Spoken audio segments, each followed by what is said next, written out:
Hello guys, pantay tayong available na juvenile. Guys, walang fingerling. Yan.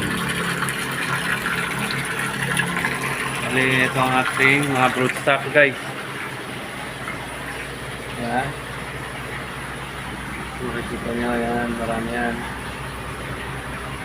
Yung mga broodstock. Yan. At yan.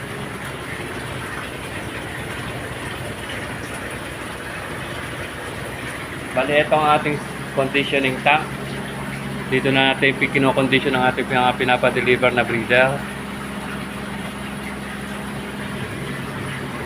Mga fingerling. Juvenile size. Yan.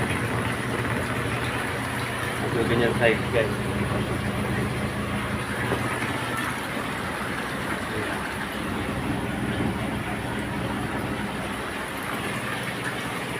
Bali ito, papakita ko lang sir ang ating monitoring tank. Bali ito ay project ng mga bata.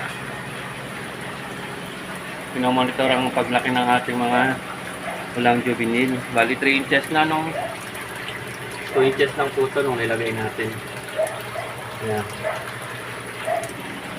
Bali tinutulungan nila natin sila para mapalawak ang ulang industry sa ating bayan. Ayan.